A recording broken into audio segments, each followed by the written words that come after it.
Today is Sunday, the 17th of September 2023, meaning it has been exactly 23 days since election day. 23. That's how long it has taken me to process what happened. And I don't even think I've fully processed it yet, but life seems to be moving on, so guess I should as well. Election day felt a lot like watching The Lion King. You know exactly what's coming, but you will still cry when Scar kills Mufasa. No, Nelson, Mufasa. For some reason, I thought in this version, Mufasa would say, Nje. I want to congratulate and thank everyone who went out to cast their votes. You actually did it. You showed up for yourselves despite everything that was thrown your way. And that is something that no one can take away from you. Whoa. No one except Zach.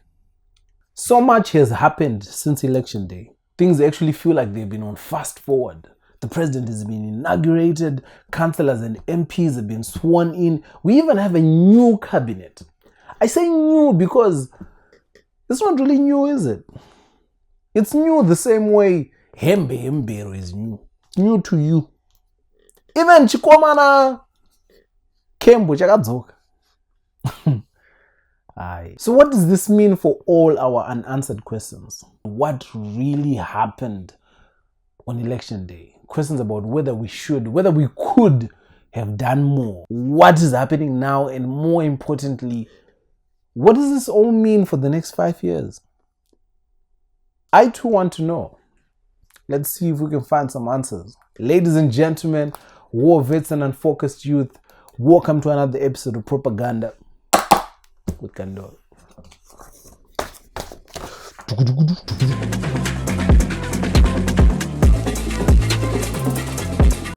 On the 23rd of August, most Zimbabweans woke up with a great sense of urgency. They embraced the unfamiliar feeling of power that comes once every 5 years. Some didn't even bath or brush their teeth that morning because what needed to be done was way more important. Such was the sense of purpose. No one could have predicted the levels of villainy that the Zimbabwe Electoral Commission were about to unleash. Everyone knows what happened next, but just in case you don't, let me summarize it for you. At least 30% of the polling stations in Harare and Bulawayo only got ballot boxes late into the night on election day. To be honest, I don't know if 30% is the figure, but I figured since we're all coming up with dubious percentages, I might as well come up with mine. The president had to proclaim the 24th as an extra voting day just to accommodate those that had been disenfranchised. Zach then issued out a statement that said, delays in the opening have been largely caused by delays in the printing of the ballot paper arising from the numerous court challenges. This has been the case with Harare and Bulawayo provinces. Zach's entire mandate is elections. That's all they do. They don't deal with the economy. They don't have to fight corruption. And in the 5 years that they had to prepare for these elections, that's the best excuse they could come up with. Zach wants us to believe that court challenges were holding up the printing of the ballot paper. Which court challenges exactly are you referring to? Because the mathematics is not adding up. If court challenges were holding up printing of the ballot, then how come Baba Betha, Douglas Monzora, was on the ballot and yet he had withdrawn over 2 weeks earlier? Are you using court challenges as an excuse, or were you hoping that court challenges would allow you to exclude even more candidates? Let's put things into perspective. Voter turnout in 2018 was 85% of the total registered voters, and it dropped down to 69% in 2023. That means that over 2.6 million registered voters did not vote. That's how effective Zach's blunders were in contributing to voter apathy. Also, special shout out goes to the men and women in that shadowy organization, otherwise known as FAZ. They showered the streets with posters supposedly from Nelson Chamisa telling people to not vote as the election had already been rigged. The most unexpected thing to come out of this election was the report from the SADC Election Observer Mission. SADC said that while they found the election period to have been peaceful, the election itself did not meet principles and guidelines governing the conduct of democratic elections in the region. SADC basically said something somewhere smells fishy here. And Isusu, we don't like fish. Prior to this, SADC occupied the same amount of respect as a high school interact club, or to Zimbabweans at least. They were just there. So for them to come out swinging the way they did was a shock to many, especially the guys at that Check building. You could tell it came as a surprise based on the amount of press conference and press statements that came out in the hours after. Muchangwa had a press conference. Shinamasa had a press conference. Joe Charamba's Twitter account actually got suspended. That's how much frothing. They all felt personally betrayed. So after all this noise, who actually walked away with what from the election? 2% Ncube and Scott Sakuponya walked away with nothing. Zero. After throwing buses, hampers, Wi-Fi, tarred roads, clinics, the people of Mavuku and Cowdrey Park said, I don't want to lie, that took me by surprise. Clearly, my people are not as gullible as I am, because I remember seeing the road works that Scott was doing in Mavuku and thinking to myself, you know what? Giving him being a chance might not be the worst idea. I honestly think Scott had it in the bag until he brought Mayweather to play fish in Mavuku. It's a strong fish. Busted. In Redcliffe, July Moe finally emerged victorious after a very long struggle. In 2018, he lost to a grave digger. Meanwhile, in Mbare, Starman Chamisa lost his Mbare seat to former Councillor Martin Matinyanya of ZANU-PF. Former Deputy Minister of Industry and Commerce Raji Modi lost his seat to Nicola Jane Watson of the Triple C. Another big loss was Temba Mliswa, aka Buru, aka Baba 2000. He also became the first politician in this election cycle, maybe even in Zimbabwean history, to offer a concession speech. ZANU-PF won resoundingly in Mashonaland Central and Masvingo. In Mashonaland Central, they won all available 18 parliamentary seats. In Masvingo, ZANU-PF lost only 2 constituencies out of 26, namely Masvingo Urban and Chiredzi Central. Zimbabwe's 10th parliament will have 103 Triple C MPs and 176 ZANU-PF MPs, 33 ZANU-PF senators, and 27 Triple C senators. Triple C and ZANU-PF will be the only 2 parties in parliament. No MDC, no independent candidates, nothing. At the end of the day, literally at the end of the day, President Emmerson Mnangagwa was declared the winner, and Nelson Chamisa the runner-up with 44% of the vote. According to ZEC, Hubert Mbayiwa had over 45,000 votes, beating Douglas Ngonzora, who had less than 30,000. Those are very interesting figures. As Mayambuya could have predicted, Triple C rejected the results, especially the presidential result, alleging electoral fraud and called for fresh elections. These calls were bolstered by that SADC report. The press conferences and press statements started again. But this time, even Elspeth Valerio had a contribution. Why? In as much as SADC adopted a new way of doing things this election by condemning the glaring shortcomings of ZEC, I feel we really shouldn't expect too much from them. Prior to it being transformed into the Southern African Development Community in 1992, SADC was known as the Southern African Development Coordination Conference. And when it was redesigned, the organization became guided by the SADC Treaty and a number of protocols, chief amongst them being the principle of sovereign equality, which basically means each country is still very much its own country. None of the protocols are binding legal instruments, but merely recommendations of what would constitute best practice. I don't think we should hold our breath for an outside intervention because I don't think it's coming. But there are those that still believe.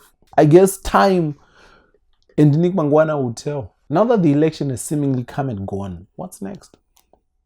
It's very easy to get caught up in the cycle and circle of, we should have done this, we told you, but if we take time, take a step back and let the smoke clear, you actually see that there's some strong positive to take away from all this chaos. For starters, ZANU-PF doesn't have a majority in parliament anymore. It was on the basis of that majority that chaotic bills sailed through parliament.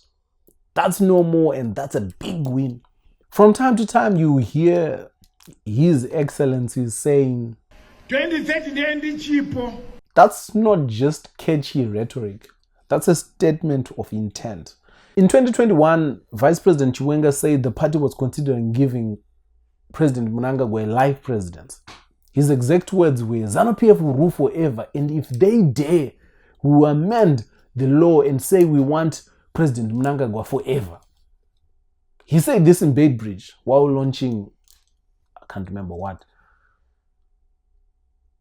Then again, Beitbridge kuno pizza, and people end up saying all sorts of things, so you never know. But if we were to take him at his word, amending Section 91 of the Constitution, which limits presidential terms to only 2 terms, is not going to be a walk in the park without a majority in parliament. This could be the president's last term in office. Could, being the operative was magic. Something else that should not be taken for granted is the amount of outstanding young people that we now have in parliament. Ostalo Siziva, Pasho Sibanda, Decent Bajila, Fadzai Mahere, Maureen Kakapotakasu. Regardless of one's political affiliation, you cannot help but hope that perhaps our lawmaking will be somewhat better than the 9th Parliament. A strong opposition means a more diligent ruling party. We are all better for it. What if I put it to you that if we're going by numbers alone, Triple C is the biggest opposition party in Southern Africa, and it's not even 2 years old. In the 2019 election in South Africa, Julius Malema's EFF only managed no more than 10% of the total national vote, while the Democratic Alliance, which is the biggest opposition party in South Africa, did not even do better than 30%. Edgar Lungu's Patriotic Front managed 39% of the vote, and they were coming from a point of incumbency. This means Nelson Chamisa is the highest grossing opposition leader in the region at 44%, and contributing at least 103 legislators to the 10th Parliament. In 2018, MDC Alliance only managed to win 64 seats in Parliament. That's not half bad for a no substance, no structure, no plan having politician, is it? But what's the way forward? How do we make sure that disputed elections are a thing of the past? I honestly don't know much, but I know that the electoral law needs to be amended. At the very least, the Electoral Act should ensure that all main political parties have electoral agents at each and every polling station, fully funded by the state. Because if we do this, it means everything that happens at those polling stations is above board and minimizes. But if there's something that absolutely needs to happen within the next 5 years, is the dismantling of ZEC. That is something that I believe that even ZANU-PF should champion, because ZEC's failures hurt them more than they hurt the opposition. The time and money that is spent trying to buy legitimacy within the region and beyond could be put towards building systems and programs that benefit Zimbabwe and Zimbabweans. We need to get rid of the stench of disputed elections, and ZEC should be first on the chopping board. Before we could even catch our breath, the president announced his new cabinet. And to be honest, it was more of a reshuffle, because there were very few surprises there. But the surprises that were there were very big. 2% Ngube kept his job, but now he has Manawa headmaster looking over him. David Mnangagwa will be his deputy. And just so David can have someone to couple with to work, his cousin Tongai Mnangagwa was also appointed the Deputy Minister of Tourism. Kirsty Coventry kept her job. I don't know how. I don't think even she knows how. Because this is someone that has been doing everything in their power to lose that job ever since she got it. Winston Chitando was removed as Minister of Mines. That one confused me a little bit because I thought being incompetent was what helped you keep your job. But because there's no one who is being as incompetent as Mr. Chitando. Every 6 months in the past 5 years, there was a mega scandal involves mines and minerals, and still nothing happened to anyone. I bet most of you didn't even know that he was the Minister of Mines. I'm starting to think that maybe the cabinet treats the mines ministry the same way my civil servants treat round. Kuti this month ndiwo unombodyawo, this month ndiwo unombodyawo. And right now it's soda jemu Stan kuti ambodyawo. Wow, Chitando has been reassigned to local government. There is a new man by the name of Jenfan Muswere at the Ministry of Information. And Monica Mchangwa has been moved to the Ministry of Women's Affairs. Is she taking Nick with Monica's husband, Chris Mchangwa, is now the new minister of the new Ministry of Veterans and Liberation Affairs. Sources tell me that when he was selecting his cabinet, the president just looked around the table and said, family. But by far the most exciting and surprising appointment of the new cabinet is that of former Studio 263 actor Tatinda Mavetera. She's now the new Minister of ICT and is credited as the brains behind the catchy 4ED tag. You have to respect the come up. But if I have to be honest, I was very disappointed with the misogynistic comments that came out, especially from the other side. My comrades, come on. Let's rein it in. We expect better from you. Contrary to popular belief, this show doesn't exist to criticize ZANU-PF or the government for that matter. It exists to show that young people are interested and want to be involved in national processing. It exists to show that young people care about much more than just themselves. That young people might have the ideas that might help. As much as I have my own political biases, I will always put Zimbabwe before any political party. And I say that to say congratulations to everyone, ZANU-PF or Triple C, who emerged victorious from this year's election. Because I look forward to seeing the newly elected battle it out in August House. Robust debate and energetic solutions are the only things that will save our beloved Zimbabwe. To all the newly elected honorables, henaro basarama ichemera. These are the jobs that you worked so hard for. Now let's see you get to work.